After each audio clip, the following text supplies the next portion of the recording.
This story did not personally happen to me, but it happened to my father. It takes place approximately 3 years ago near the Stones River battlefield in Murfreesboro, Tennessee. My parents are divorced, and my dad lives in an apartment with a roommate. At the time, my dad was a truck driver. On this particular night, he was driving back home, driving along Stones River battlefield, which was a battlefield during the Civil War. My dad is a history buff, and he often took me and my siblings there since it was a spot he enjoyed visiting. On this night, however, it changed his perspective about this historical landmark. As my dad drove down the road, he saw a group of people waiting to cross the street.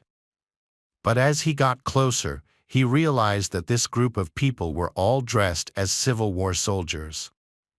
My dad's initial thought, of course, was that they were reenactors, not giving any thought as to why they were doing a reenactment this late at night.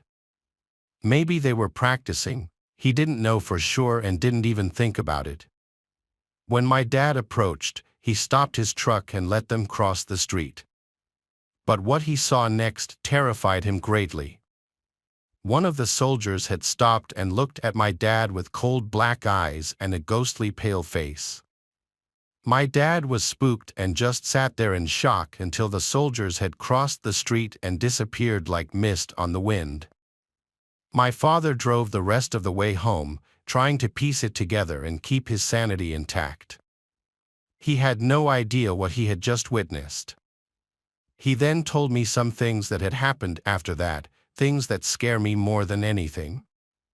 He told me as he got home, he was video chatting with someone on Skype, and at one point in the night, he got up to go do something, so he left his room.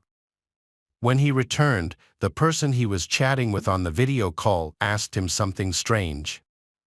They asked, "Was the person walking around in your kitchen your roommate?" My dad's roommate was gone for the night, and my dad's apartment is very small, so if someone had broken in, they wouldn't be hard to find. My dad began to freak out, immediately thinking that one of the ghost soldiers he saw had followed him home. For the longest time, my dad wasn't a believer in the paranormal, not until this experience. He even discovered that around that area and the battlefield, there were common ghost sightings. So just remember, if you're ever driving by the Stones River battlefield, be careful, as these spirits may follow you back to your place, and they may not be as tame as the ones that followed my father.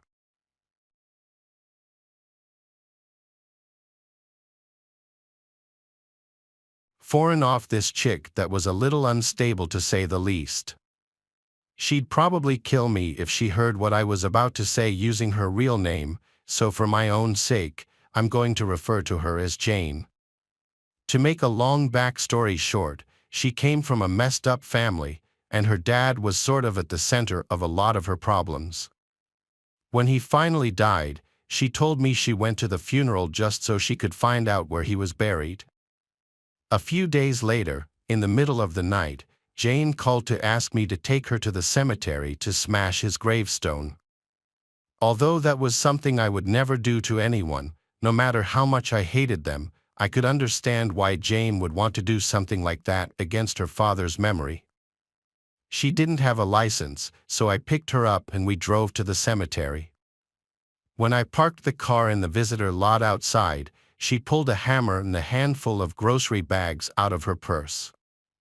She said she just wanted to go in, smash it up into a bunch of small pieces, bag it up, and leave. Obviously, I knew that we were breaking at least one law by trespassing into the cemetery after dark, but this was all right with me. I just told her I would keep an eye out for anyone in the area while she did what she needed to do. On that note, we got out and hurried over to the grave. Jane knew exactly where it was, so it took us no time at all, but I was still extremely nervous about the whole thing. It wasn't just the threat of being arrested but the vibe of the cemetery itself. I really felt like I wasn't supposed to be there, like we were disturbing all those dead people by marching through in the middle of the night. I kept my hat on straight and tried to give Jane space. At first, she spent a minute kneeling on top of the relatively fresh grave, whispering a bunch of curses and crying just from the sheer intensity of whatever emotion she was feeling. But then, without warning, she started screaming and striking the headstone. The first time caught me so off guard that it sent chills through my whole body. I spun around and was about to tell her to quiet down, but at first glance, I knew she wasn't going to hear me. She was going absolutely berserk on this stone, screaming and wailing at the top of her lungs. Each time she hit it with the hammer, only a small piece would break off. I realized we were going to be there for a while if it went on at this pace, and she was making so much god-awful noise I was terrified that somebody in the nearby neighborhood would hear us. I also thought about how blood-curdling it would feel to be walking by the graveyard and hear Jane's banshee-like shrieking in the distance, and to be unsure if she was like a ghost or a serial killer or something. My instincts set in and I became more concerned about my own safety than anything else. Here was this completely unhinged, crazy person violently thrashing her way through a mixture of grief and unhealed trauma, seeing red with total tunnel vision, and I was alone with her, surrounded by darkness and dead people. I was worried that if I got near her, she would forget it was me and think I was the ghost of her father and start trying to kill me or something, so I backed away. However, it wasn't long before the deep-seated rage within Jane started to wear off a bit and she became tired. She then stopped and looked at the progress she had made. 2/3 of the headstone was still intact, but she was already exhausted. That's when she looked back at me, and for the first time, I saw the look of unveiled insanity in Jane's eyes. I'd always known Jane had a few screws loose, but this was next-level crazy. All her movements were sudden and jarring. She stood and shoved the hammer into my chest, telling me to take it and finish the job. I protested at first, not wanting to get roped further into what I thought was Jane's thing she needed to do, but as soon as I did, she grabbed me by the ears and yanked my head down so that my face was less than an inch away from hers. She then screamed so loud that it practically ruptured my eardrums. She demanded that I break the gravestone for her or she'd use the hammer on me and bury my body next to her father's. Seeing that I was in too deep to back out, I reluctantly accepted the task and committed myself to making short work of it. Of course, I was stronger than Jane, but I wasn't nearly as uninhibited.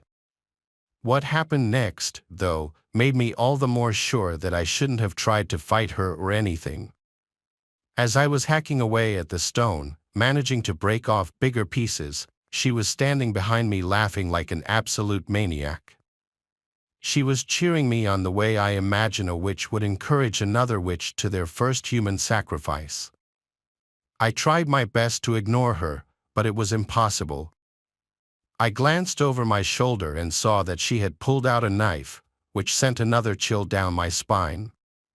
Before I knew it, she knelt behind me and straddled my back, throwing her arms over my shoulders, whispering little pure evil into my ears.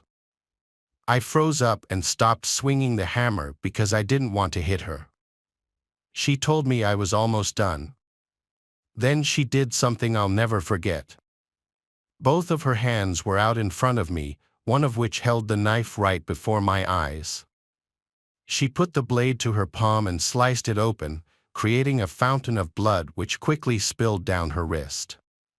Then she whispered some kind of satanic blessing in tongues and smeared her bloody hand over my face, from my forehead down to my chin, then across my throat until she finally rested her hand with a vice grip at the base of my neck. She asked me if I could taste the blood, and I said I could. She took pleasure in this, and then she finally let go of me to stand on the grave again. Then she screamed out at the top of her lungs that these would be the final tears she would ever cry over her father. As she looked up into the night sky with her eyes open, she put her hand up to the moon and clenched her fist, squeezing the wound to form drops of blood which fell down upon her eyes and face. I watched this whole thing, stunned out of my mind, until she looked back at me with her face full of bloody tears and growled at me to finish the job. Of course, I was thoroughly terrified of Jane by this point and I was ready to leave. I just did as she said. At last, when the whole thing was smashed to bits, I convinced Jane that we needed to go. Thankfully, she seemed ready, but the entire time we were picking up the pieces and bagging them, she was giggling. When it was all cleaned up, we ran back to my car, somehow going through this whole entire ordeal without anyone seeing us or calling the cops on us. I drove Jane back home and I dropped her off. As she got out of my car, she tried to drag me out to spend the night with her. I'd been waiting for that night for months, but by then I knew where that would go. I knew it would be no good for me, so I made up some excuse about having to work the next day in the morning. I cut off all contact and I've been avoiding her out of fear ever since.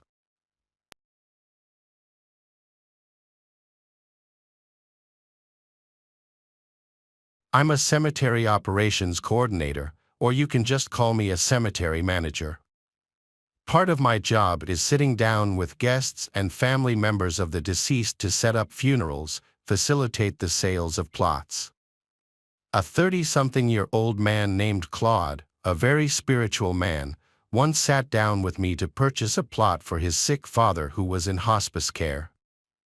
Claude was a Hispanic man with a very thick accent, and I saw in his eyes he was a very caring man. He showed me pictures of his father, who also looked like a very sweet man, much too young to be taken away from his family. Unfortunately, the man's time came that same week, and Claude arranged for his father's funeral service at the cemetery.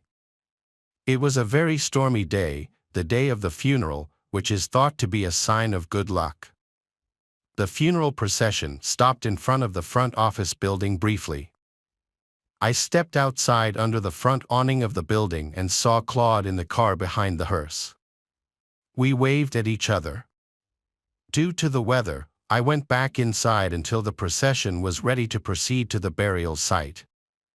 I got in one of the cemetery pickup trucks and followed the procession to the final stop where I would stand with my umbrella, supervising, as part of my job is making sure funeral services go smoothly. After the funeral, I did some laps around the place in the truck just to survey the area, as I did at least a couple times a day. I had a lot of paperwork to take care of, and on top of this, I had to close the cemetery that night. So, a little later, I went back to my desk and took care of this. The cemetery closes at 5:30, so as soon as it started to get dark, I drove around the place one more time to ensure all visitors had left, then drove over to the front gate to shut it. It was a relatively warm early March. The days were still on the shorter side, so by closing time on a normal day, it would already be getting darker, but on this stormy day, it already felt like it was nighttime. I was driving back to my office when I thought I saw someone hurriedly walking down one of the lanes of tombstones before turning behind a hedge and disappearing out of sight. I beeped my horn to let them know the place was closed, but strangely enough, I didn't see them again. I grabbed my umbrella and ran out into the rain in that direction. I turned beyond the hedge they turned at and looked down this long row of tombstones on one side and hedges on the other. I didn't see anyone. I looked around in the rain for a solid 20 minutes, but eventually, I had to give up. I drove back up to the office and browsed through the CCTV footage. None of it picked up any unusual movement, even though it was a bit harder to see much because of the storm, and it was also pitch black outside now. I tried to multitask, keeping an eye on the camera while finishing up some of my paperwork, when I heard the front door to the visitation room slammed shut. I sprang up from my chair and yelled, "Hello." My first thought was that it was the same person I saw before. Maybe they got locked in the cemetery and were looking for assistance in leaving. I stepped out into the lobby, but no one was there. I looked around and again said, "Hello," maybe the door slamming shut was them leaving. I started looking out all the windows, and I stopped when, through one of them, I saw someone on the other side looking back at me with a blank expression. I jumped back and screamed, and they didn't flinch. I stepped closer and made a squinty-eyed, confused look when I realized I recognized this Hispanic older-looking man. In my head, it reminded me exactly of the pictures of Claude's father he showed me. With my heart in my throat, I ran out the front door of the building and to the side where I saw the man, but he was gone. He wasn't booking it into the fields, he wasn't hiding in a bush nearby, he was gone. I looked around me as I stood in the rain getting soaked, then ran back inside, packed up my things, locked up, and got in my car. I opened and closed the gate once more, locking it behind me, and drove home. When my wife asked me at home why I was being so quiet, I just told her it was a long day at work. To this day, I think I was just overworking myself, and my mind was playing tricks on me, but it still is genuinely disturbing to think about.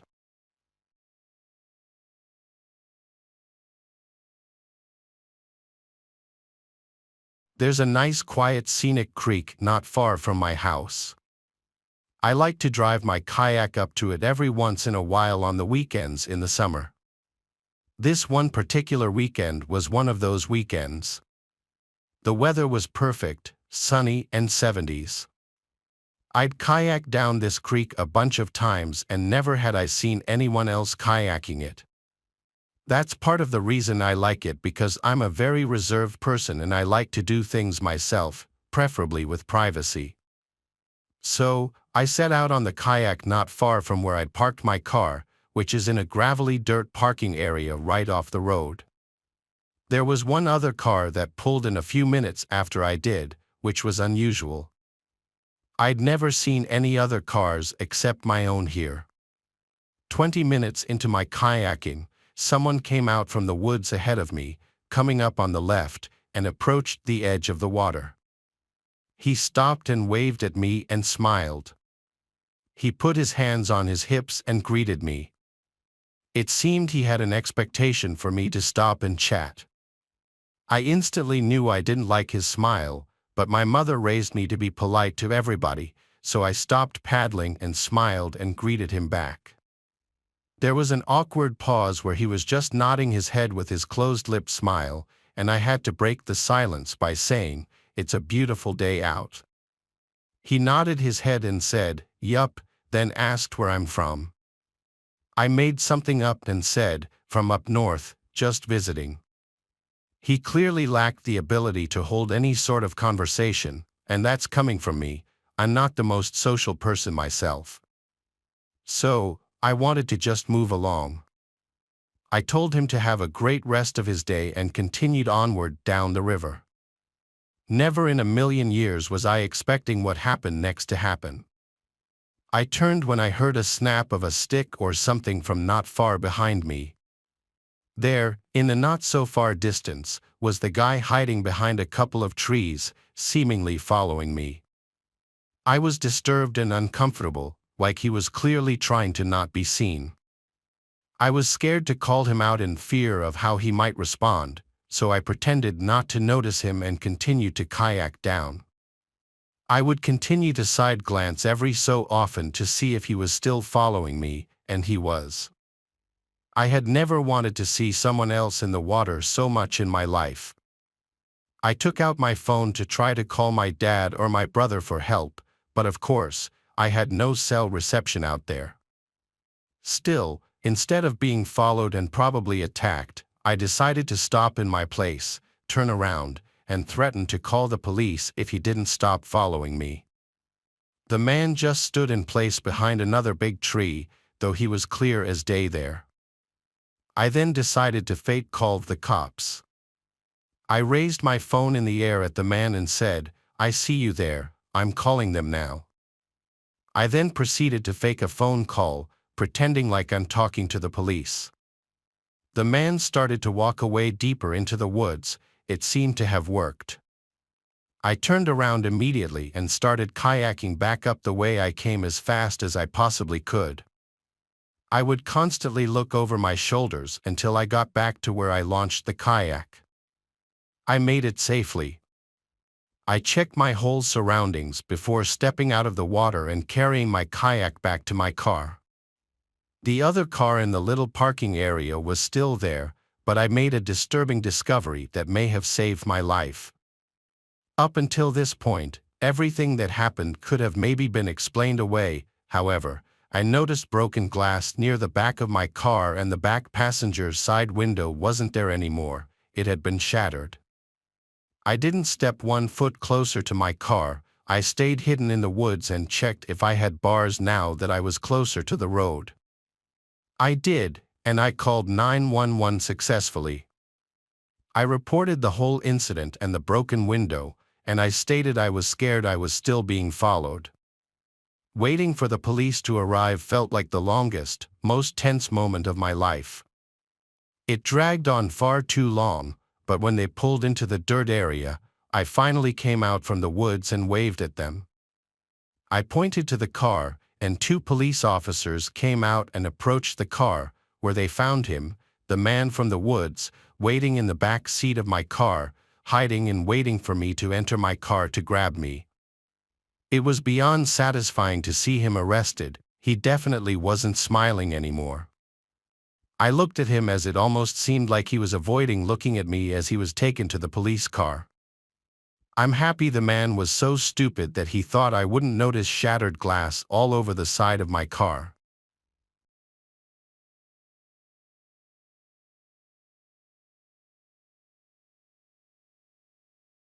This is a story I'm not proud of, mostly for my naivety.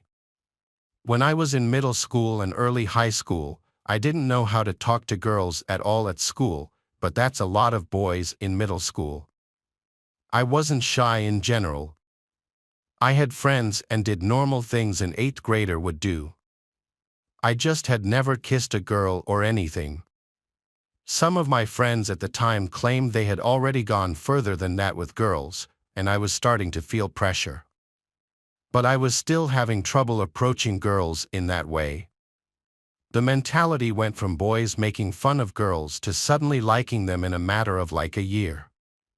I was a pretty big gamer in middle school and early high school. This was when I was in 8th grade. I was like 13.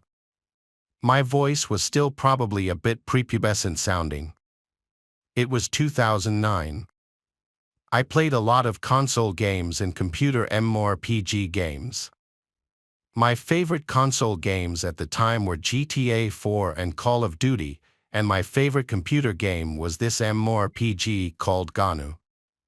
It was this online game where you would level up by killing monsters, and the more you leveled up, the higher level monsters and hunting grounds you'd be able to tackle. The online community in this game was very active, and there were tons of players. My older brother used to play it a little bit too. I played it more for sure though. I was in a guild and town and everything.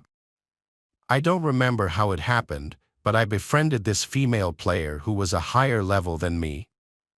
Her username was Pokimane. Anytime I'd sign in and she was on, she'd message me and vice versa.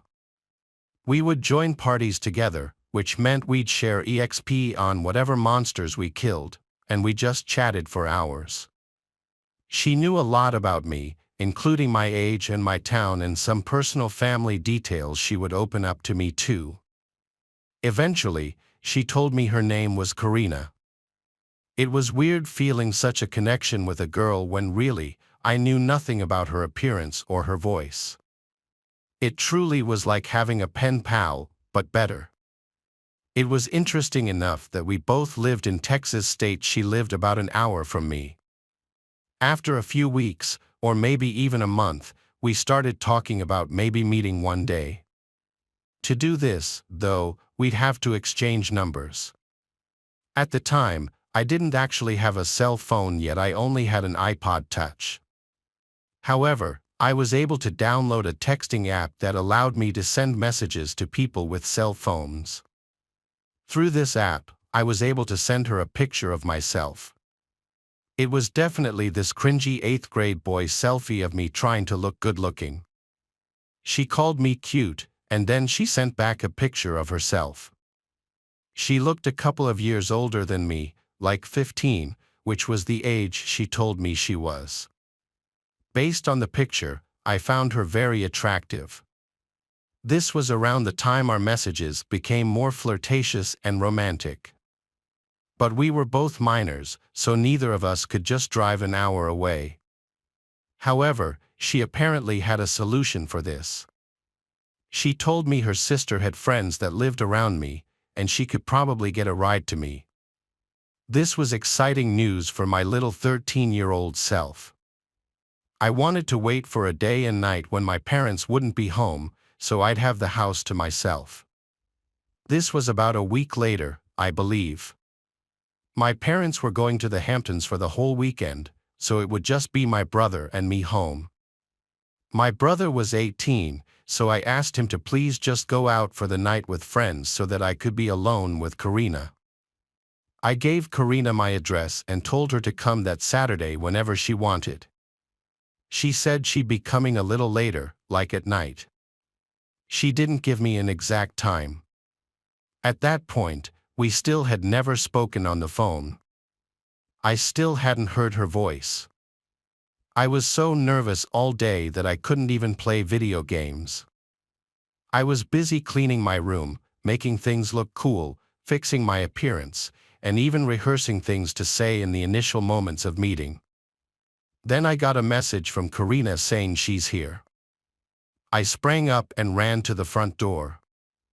I looked through the peephole and didn't see anyone. She then said, "You can come out to the front door." I opened the door and stepped onto the front porch. I looked around, and the street was dark and quiet, no cars, no people. I went back inside and shut the door. I messaged her back saying, "I don't see you." She replied, "Oh, I must have the wrong house. Give me a minute." That was a bit weird. I locked the door and sat on the living room couch, nervously waiting and playing games on my iPod. I got a message from her again. She said she's here and to come outside. I replied, "Ring the bell so I know you're at the right house." Then the doorbell rang. My nerves really set in. I walked to the door, looked through the peephole, and didn't see anyone. I said, "Karina." Through the peephole, I saw a hand reach towards the door and knock. I said, "Karina," again as I kept looking through the peephole. Everything felt like it instantly crumbled on top of me as this bald, creepy-looking short guy stepped in front of the peephole and then said through the door, "Hey, it's Pokemon. I want to talk." I ran away from the door with my hands over my mouth, truly speechless. The person I'd been talking to all this time was a creepy grown man. I was disgusted and scared. I went to call my brother's cell phone. He didn't pick up. The doorbell kept ringing. I went to my bedroom and locked myself in. I held the house phone in my grasp, considering calling my parents but too embarrassed to do so. My room was the only other room in the house with the lights on. I have a big window in my room that overlooks the whole side yard of our corner house. I turned off my lamp and slightly kinked the blind just a crack, and I saw that guy on the other side trying to look in. He started to knock on the window and said through the closed window how much of a connection we clearly have and that we could at least be friends. I responded with nothing. I called my brother again, and he picked up this time. I said, "Please come home right now." The Karina person was a grown man the entire time, and he's at my window right now. My brother's always been pretty big, even as a teenager. I'd feel safer with him being here. He said he was coming home with his friends right now. We stayed on the phone so I could tell him if anything happened. I ran to my parents' bedroom upstairs and hid there. The man was blowing up my message app, saying he would like to talk and that there was a reason he had to lie about who he was. When my brother got home, he told me he saw the guy outside. My brother and his 3 friends confronted the creepy short man outside. I went outside then to watch the 4 of them intimidate the man, calling him a sicko. The man's defense was that he was concerned for my well-being, inviting strangers from online over, and that this was supposed to be a learning lesson. I refuted this claim by asking him why he would say that we could be good friends at my window when my brother and his friends started pushing the man. He started quickly walking to his car. My brother kicked the guy's tail light while one of his friends threw a rock at his window. He sped off down the road, never to be seen again. This was humiliating and disturbing, but at the same time, I was really grateful for my brother and his friends coming to my aid. They potentially saved me from a seriously sick creep breaking into the house. It's still painful and uncomfortable realizing all that time I spent opening up to who I thought was a girl my own age on a game was some creepy grown man with a different agenda.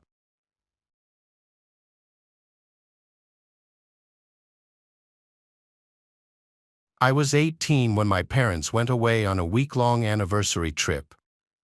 My sister had already moved out by this point, so I had to hold the fort.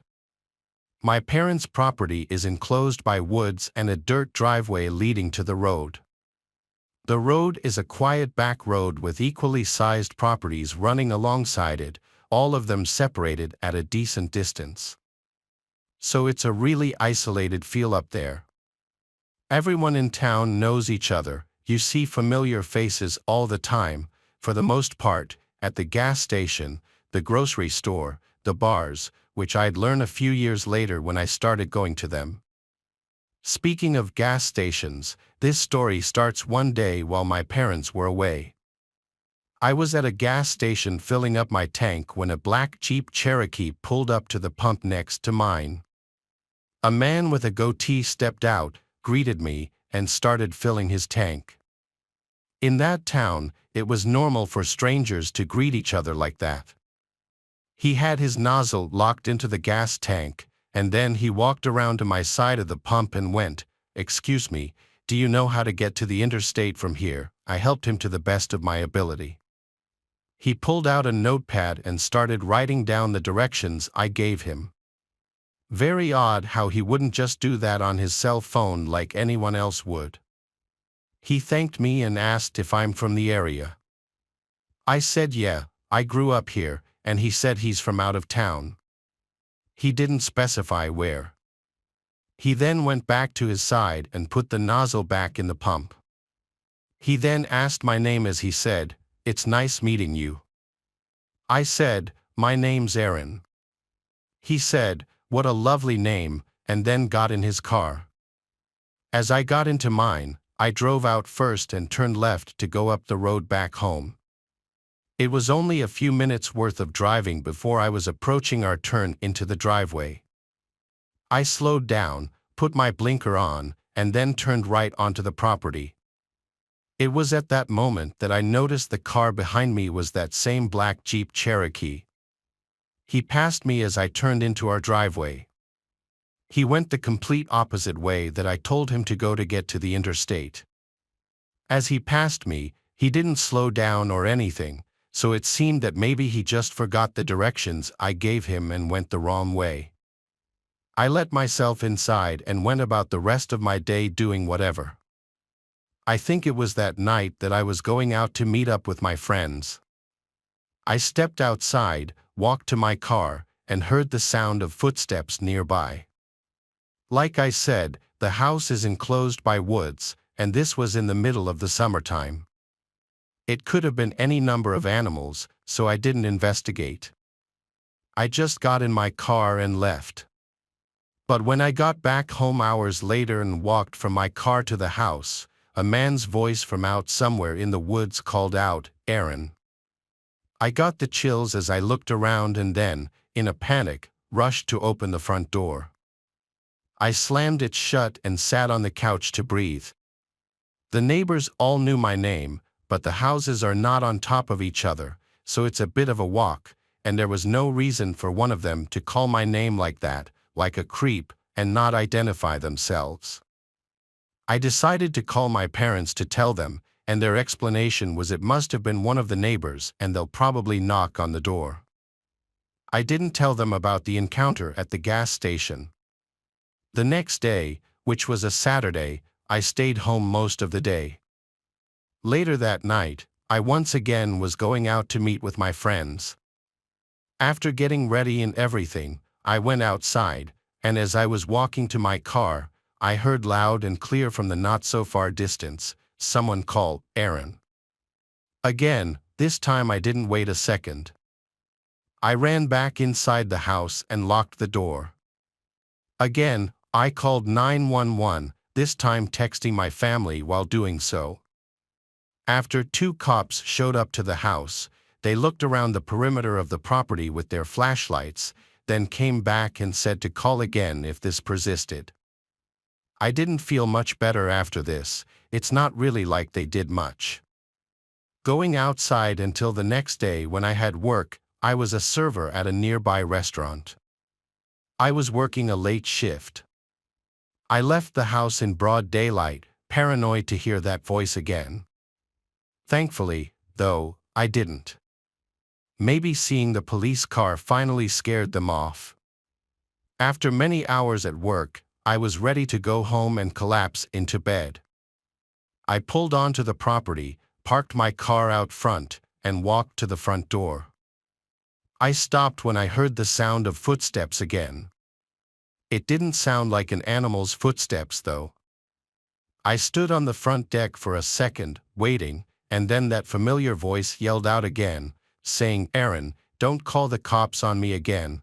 "Cutie," I yelled out, "you need help, you're sick," and let myself inside. I called the cops once more, and the cops came again, searched the perimeter again, and left. My parents told me I should stay at a friend's house for the night. I couldn't agree more. They would be back the following night, so after that, I would feel much safer being there. My friend Fidelia told me I could stay with her that night, so I packed a bag and was ready to go. I checked out the windows first to make sure the coast was clear. I then went outside and locked the door as fast as I could, then ran to the car. As I turned the key in the ignition, I heard something right to my left. Right outside the driver's side door was a man wearing a face mask trying to open the door. I couldn't even scream. I felt like I was choking on air. As I put the car in drive, he started hitting the glass with his elbow. I looped my car around on the grass and sped down the driveway, and I turned right up the road and didn't stop until I got to Fidelia's house. I was hysterically crying the whole drive there, as I had Fidelia and her dad on the phone with me. He said he would have come and picked me up had he known the situation. We called the police together for a 3rd time in total. A couple officers went to my parents' house to investigate again, make sure no windows were shattered or anything. One officer came to Fidelia's house, where I once again gave my description of what happened. This was probably the most action these cops had seen in a long time in this quiet town. Thankfully, my parents came home the next day, and I felt safe staying at home again. I fully believe the man at the gas station followed me home intentionally and scoped the place out, realizing I was by myself and, for whatever reason, toyed with me until he actually tried to pounce and get me. I shouldn't have given my real name, and I should have been more alert to my surroundings and realized he was following me in my car that day. Some people are nuts and have way too much time on their hands. This incident was a huge motivating factor in my moving out to my own apartment a few months later.